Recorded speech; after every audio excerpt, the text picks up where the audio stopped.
Hello everyone. What we'd like to do in this video is prove the addition and subtraction formulas for sine, cosine, and tangent. This proof is accessible, and what's great is even though it will be a little bit of work, once we have these formulas, once we have proofs for these, all of the other formulas that we are going to learn in this class are going to be direct consequences from these. So hard work now, pay off later. So also notice that I've condensed these formulas. I just want to kind of show you how to read these. So when I'm reading and I want to use the addition formula for sine, notice addition is in the top, so when I look at the symbols, I always follow the top symbol. So if I want to know the addition symbol for the addition formula for sine, I follow the plus. If I want to use the subtraction formula, I follow the lower symbol, so I would use the minus. Okay, remember cosine is a rebel. Cosine is a rebel. You know, look, sine likes to follow the rules. Sine likes to follow the rules. Here, cosine is a rebel. When we say plus, it wants to use the top symbol, and it uses minus. If we want to use, if cosine wants to use the subtraction formula, it uses the plus. Look how much of a rebel cosine is. So selfish. Okay, and similar for tangent, if we want to do the addition formula, we'd follow the top symbol, so there'd be a plus in the top, but we'd use the minus in the bottom, and so on and so forth. Okay, so now before we go on to prove these, I just want to present to you the tools that we'll be needing for the proof. And a lot of these are just me reminding you of some of the fundamental identities that we are going to use. Specifically, we need to know the even and odd properties of sine, cosine, and tangent. So we'll need to recall that sine is an odd function. So what it means is that if I take sine, the graph of sine, if we reflect it over the y-axis, that's the same as reflecting it over the x-axis. Sine is an odd function. Similarly, cosine, if we reflect cosine over the y-axis, the graph goes unchanged, so cosine is an even function. And also, tangent is also an odd function. If you reflect tangent over the y-axis, it would be the same thing as we reflected over the x-axis. The pictures wouldn't differ. This is one thing we'll need to remember. Okay, another thing we'll need to remember is the cofunction identities, or the complement identities. So we should remember that the sine of pi over 2 minus theta is equivalent to the cosine of theta. And similarly, that the cosine of pi over 2 minus theta is equivalent to the sine of theta. So if you are unsure about this identity, make sure to go look at my video where I talk into great detail about the cofunction identities. Okay. Now, the other thing we're going to need to remember is the distance formula. When I'm going to be proving these, I'm going to be making a distance argument on the unit circle. So let's recall what the distance formula says.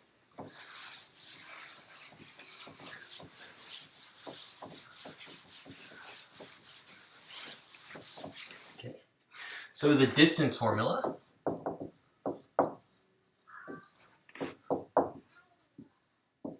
I think it's good to review this just in general because the distance formula pops up all over the place in math.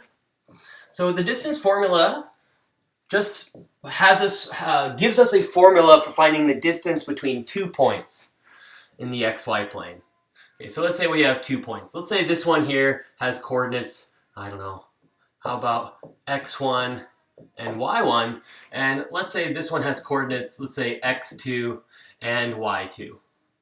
Okay. And our goal is to find the distance between these points. So we want to find this physical distance. Well, if we kind of just draw some lines, okay, well, since the x-coordinate of this point is x1, we'll have an x1 here. Similarly, this is where x2 will be located. Okay, this is the y-coordinate would be right here, so this would be y1. And here would be our coordinate y2. Okay, so how are we going to find the distance between these points? We're going to use our old good friend, the Pythagorean theorem. So we're going to make this beautiful right triangle. We're going to make this beautiful right triangle. Okay, we're looking for this distance d here. Okay. Well, let's think about what this length, I guess, this would be what the adjacent side, I guess if we were standing right here, but what would be the length of this line segment? Well, this would be taking the entire distance x2 and subtracting off x1. So this will be x2 minus x1. That's this distance right here. And similarly, the distance from here to here, this will be the length y2 take away y1. So this will be y2 minus y1. Okay. The Pythagorean theorem says that the hypotenuse squared is equal to the sum of the square of the legs. So I guess I'll write everything in blue now. So it'd be x2 minus x1 squared plus a y2 minus y1 squared. Okay, and now we'll square root both sides. So we'll square root both sides, the square will go away. Notice I didn't put a plus or minus here because we are assuming that this distance here is positive. So here we have the distance formula. It really is just saying, hey, right triangle, Pythagorean theorem. That's exactly what this here is saying. We're going to be using this in the proof. Okay? So those are all the tools. Those are all the tools that we need. Okay. So the first one, the first one that we are going to prove is the addition formula for cosine. We're going to do most of our work with proving this one, and then we can kind of tweak it to get the others. Okay, we're first going to show the following. We're going to show that the cosine of alpha plus phi is equivalent to the cosine of theta times the cosine of phi minus the sine of theta, the sine of phi. This is what we're going to show first. Let's draw a picture. So I'll draw a picture of the unit circle.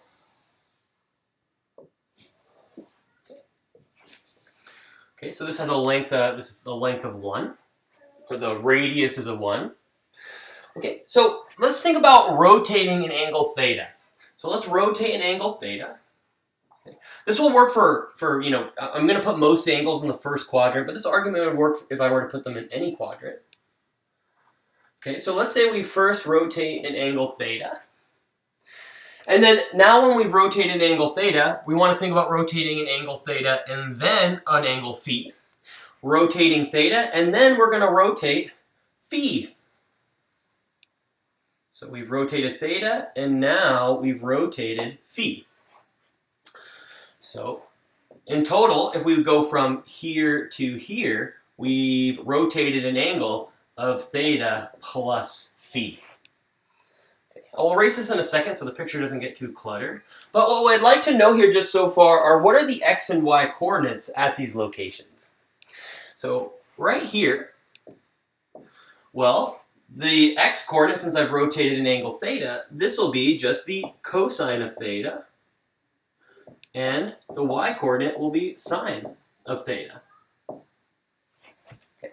If we are right here, okay, well, we've rotated theta plus phi, so the coordinates here would be the cosine of theta plus phi, and the y coordinate would be the sine of theta plus phi. So what I'm going to do here is I'm just going to erase this right here so our picture doesn't get too cluttered. Okay. So now what we're going to do here is we've started at the x-axis, we've rotated an angle theta, then we rotated an angle phi. Well, let's just rotate in the other direction, starting at a different location. Let's say we start here, and then we are now going to rotate clockwise. So now we're going to rotate an angle theta going clockwise, so now we're back at the x-axis, and now we're going to rotate an angle phi. Okay, so now we rotate an angle theta, and now from here we're going to rotate an angle phi. So theta, phi. But now since we're at the x-axis here, rotating theta, rotating phi, this would actually be negative phi, since we're starting at the x-axis and we're rotating clockwise. So this is the key part of this whole entire proof, is we're starting here, we rotate theta, we rotate phi. Or we start here. We rotate theta and then we rotate phi. So we're rotating theta plus phi, just starting at different locations. Okay. So now what would be the coordinates here, for example? Well, the coordinates here, well, since we're starting here and this is an angle negative phi, this will be cosine of negative phi, and this will be sine of negative phi. Okay, here's where the argument comes in. What we're going to do is we're going to make a distance argument. So let's say we are from here, start here, and let's go right here. So think about this physical distance here. Here's this physical distance. How about we call this, I don't know, we'll call this D1. So I've started here, put a point here, rotated theta, rotated phi, and I have the point here, and I'm drawing a line between those 2 points. Or we can start at theta. We can rotate theta clockwise and then rotate phi clockwise. So really, if we're thinking about the distance from here to here, this should be an equivalent distance. We'll call this D2. But these distances should be the same. Basically, I've just taken this kind of, I don't know, this shape right here, and I've just rotated it. So these are the same distances. Really, these triangles, this triangle here and this triangle here, those are the same triangle, just rotated. So the key observation here, is that, my blue marker, is that distance 1, which I have as labeled as D1, we'll say the blue distance should be equivalent to the red distance. I'm going to move this over. You're going to see we're going to need lots of space. Distance blue, maybe I'll put distance 1 here, even though they're the same. Blue distance is the same as this red distance. It's the same as this red distance.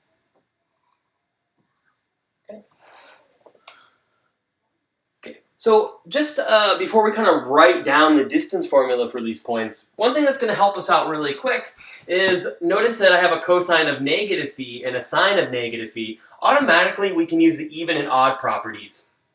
So cosine of negative phi, well, that'll just be cosine of phi. Remember that cosine is an even function. And you can also hopefully kind of see here that these should have the same x-coordinate, whether we're here or we're here. They have well, I shouldn't say that. These are different angles.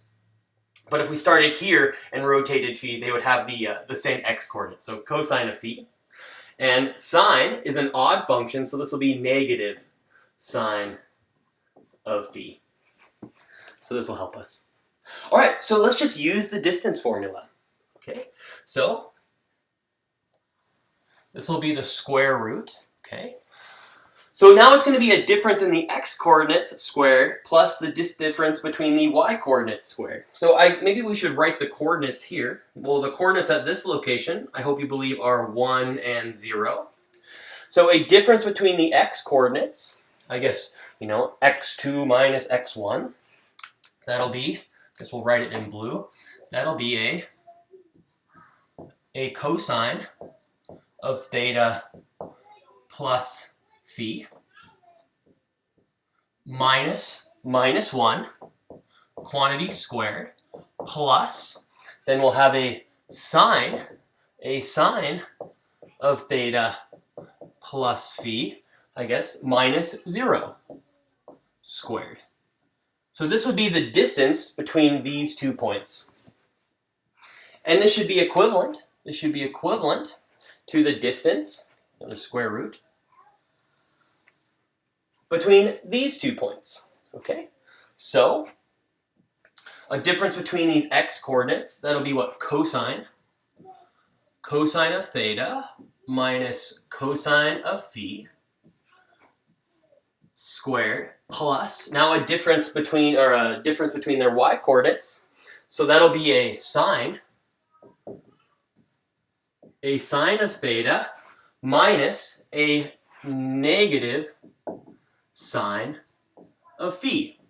and this whole thing being squared. So I haven't really done anything too fancy here, besides just thinking about a triangle and rotating it, and thinking about, I guess, these two lengths. And these two lengths here should be the same. Okay, this is where really the heart of the argument comes from. From here, it's just a bunch of algebra. Okay, so let's erase what we have here. And let's put our foiling hats on. All right, so cleaning this up, what can we do? Well, I hope you believe the first thing that we can do here is we could square both sides. So let's get rid of these square roots by squaring both sides. Okay, so that'll get rid of the square roots. So just to save ourselves some room, when we square both sides, the square roots will go away. Okay, that's convenient. That's convenient.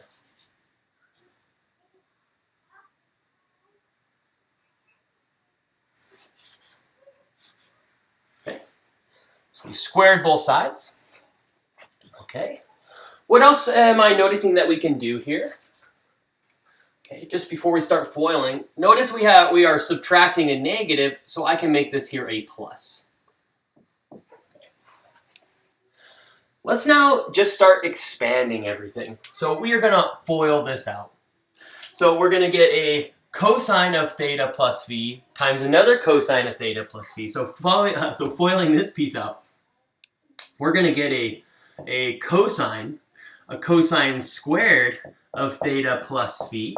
We're going to get a negative, when I do the, what would that be? That would be, first I did the first, this would be the outside. I'd get a cosine of theta plus phi minus times -1, but we're going to get 2 of those. So we'll get a -2 cosine of theta plus phi, and then a -1 times a -1, we'll get a plus a 1. Okay. This is just -0, so really this is just a sine squared. This is just going to be a plus a sine squared of theta plus phi. Okay. And this will all be equal to, okay, let's FOIL this out. What are we going to get? Well, we'll get a cosine of theta squared.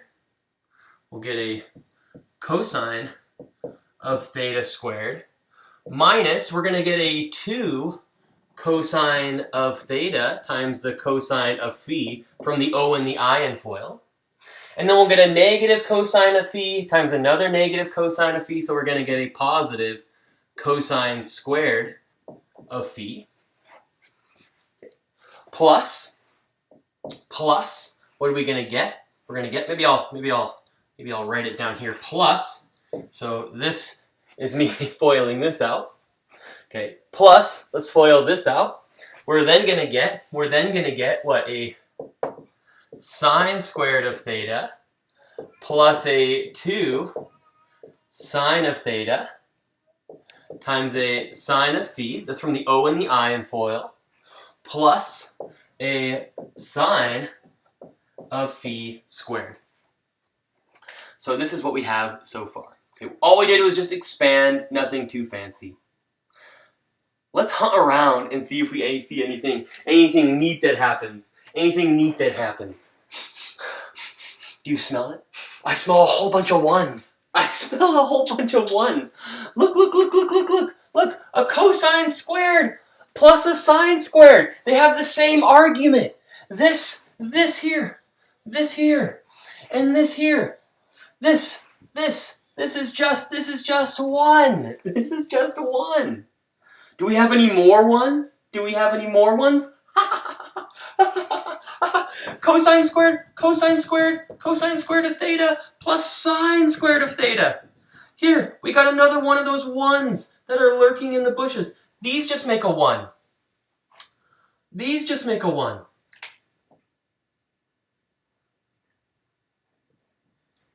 These make a 1. Where else? Over here.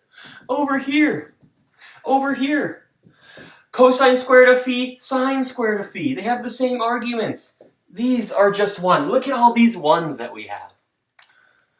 So this is great. So what do we have here? Let's kind of clean this up. Well, this plus this is a 1. So we have a 1 here, but we're adding it to another one, so we have 2.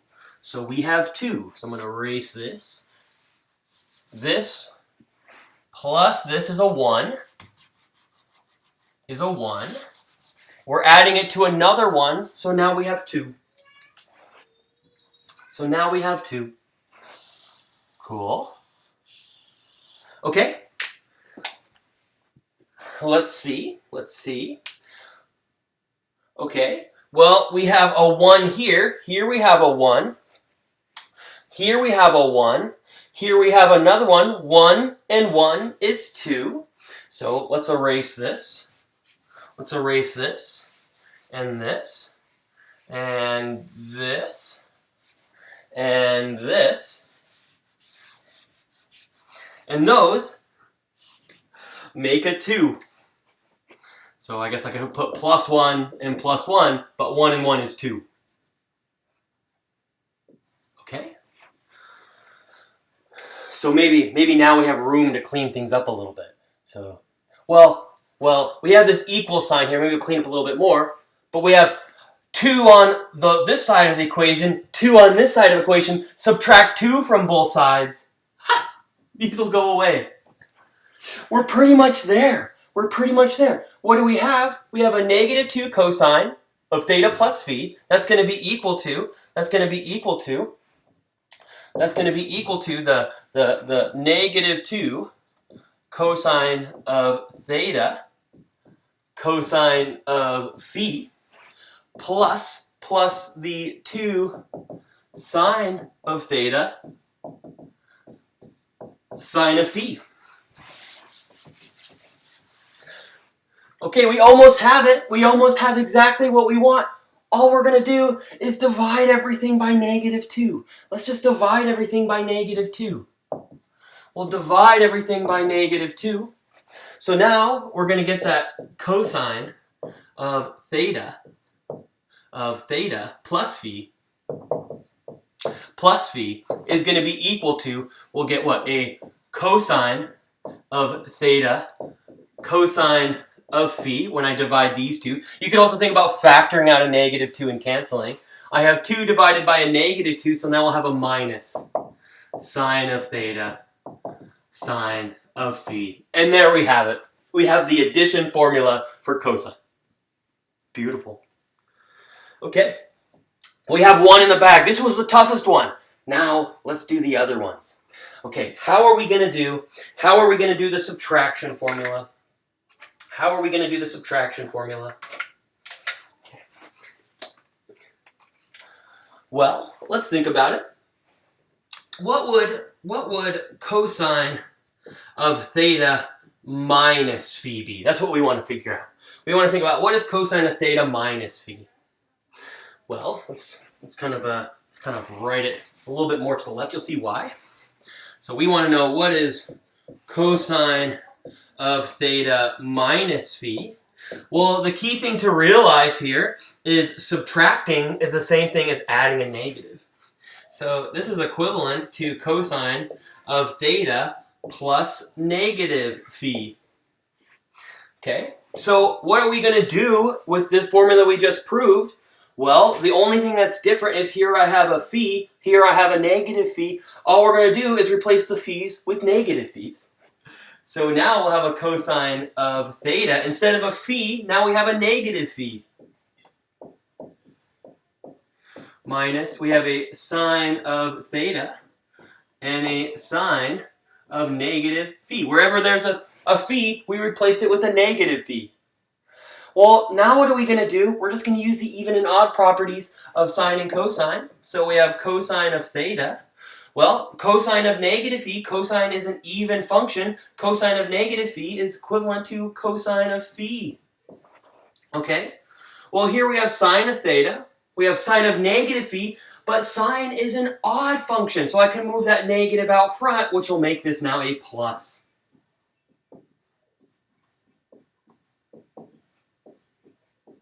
And there we have it. There we have it. There we have it. We have the formula now for the subtraction. We have the subtraction formula for cosine. So that was great. We proved this one. And with very little effort, we got the subtraction formula. With very little effort, we got the subtraction formula. Okay. Now, what about the sign, the addition for sign, and the addition for sign and the subtraction for sign? What we're going to do here is we're going to use a co-function argument. So now, let's recall that sine of theta is equivalent to the cosine of pi over 2 minus theta. This is what we're going to need here. So, if we want to know what sine of theta plus phi is, well, we say, I don't have a formula for this one. But we do have a formula for this one. This is going to be equivalent to the cosine, the cosine of pi over 2 minus this angle.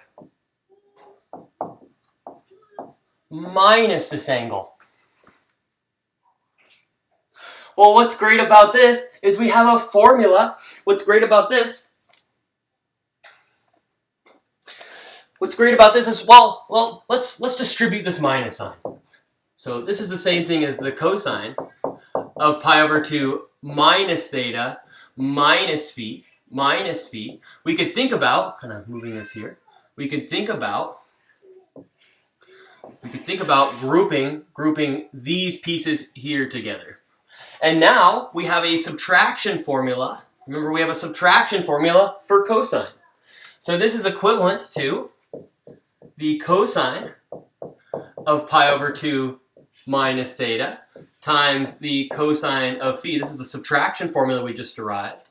And then now it'll be plus the sine of pi over 2 minus theta times the sine of phi. So I'm just applying the subtraction formula for cosine.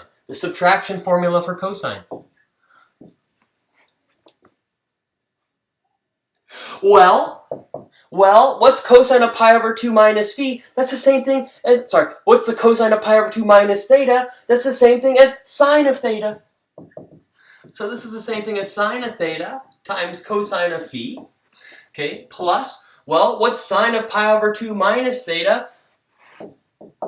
Sine, that's the other cofunction identity, minus theta, that's just equal to cosine of theta. So plus cosine of theta sine of phi.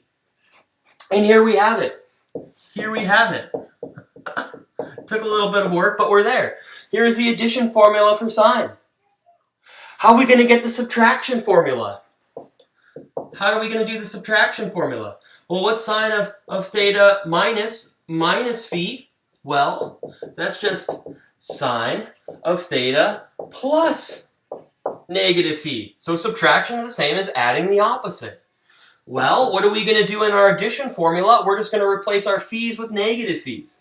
So we'll have the sine of theta times the cosine of negative phi plus the cosine of theta times the sine of negative phi. And now we'll just use the even and odd properties of sine and cosine. So this is the same as sine of theta. Well, cosine is an even function. So putting a negative on the inside does nothing to cosine. This is still just cosine of phi. Plus, we have cosine of theta. Well, sine is an odd function, so that negative can move out front, making this now a negative. And here we have it.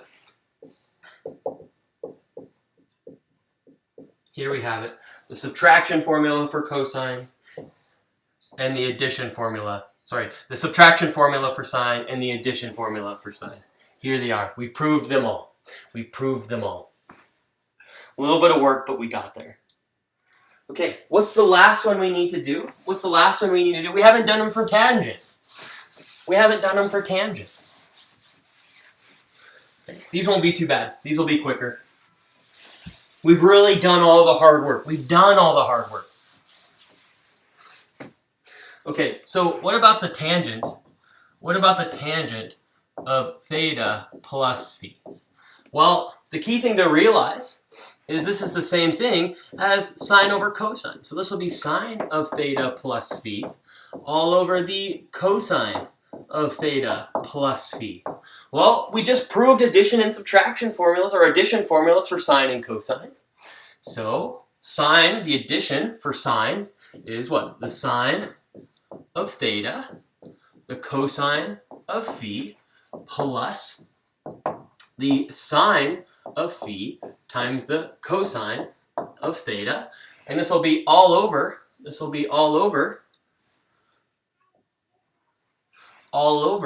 what? This will be the cosine of theta times the cosine of phi. Cosine is a rebel. Sine of theta, sine of phi. Poor sine, always on the back burner. Okay, so this, I guess, technically is like an addition formula for tangent, but there are no tangents here. So this is totally fine, but we want something with tangents in them. So how are we going to get tangents to appear? We're going to use the best trick in the math book. We're going to cleverly multiply by 1, but we need to think to ourselves, we would like tangents to appear, and we're keeping in our mind that sine over cosine is tangent. So if I want to get this to be a tangent, I need to multiply the top. Let's see, I need to be able to divide by a cosine of theta. Okay, but I want this cosine of phi to go away. So how about we multiply the top by a 1 over cosine of theta times a cosine of phi. So hopefully you can see what I wrote there. There's a cosine of theta. Cosine of theta times the cosine of phi. But I can't just do it to the top. We also have to do it to the bottom.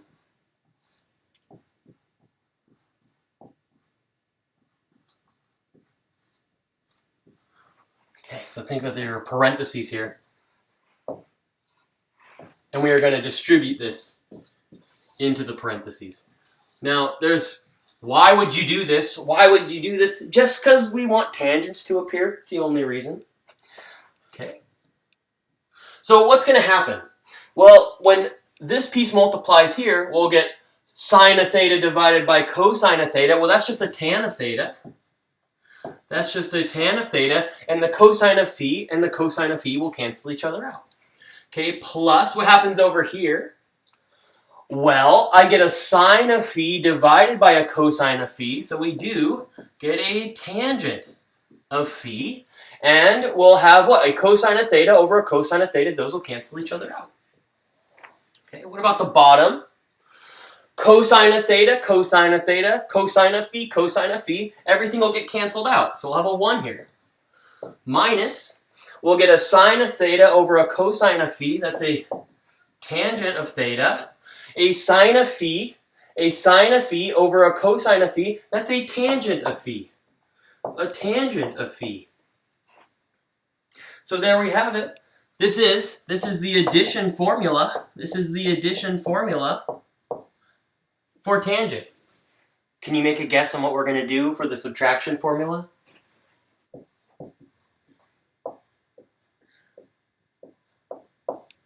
We're just going to think about plus the opposite.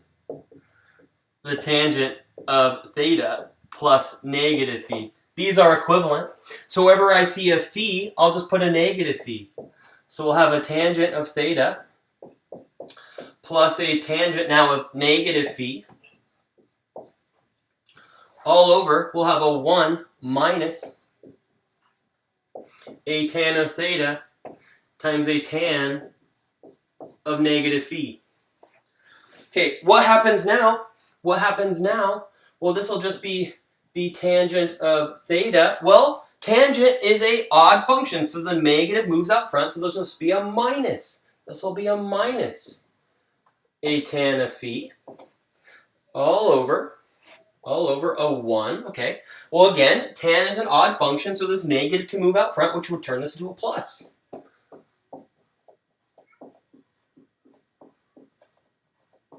And there we have it. Woo! A little bit of hard work, but we did it. We did it. Here are the formulas. Here are the formulas for the addition, and the subtraction formula. The addition and the subtraction formulas for tangent. I hope you enjoyed this video. This video, you'll see here, the hard work we did here is really going to pay off. Once we have these proofs, we can now, we hopefully believe that the addition and subtraction formulas are true. Now we can get a lot of other really cool identities from these. Okay, we'll see you in the next video. Take care.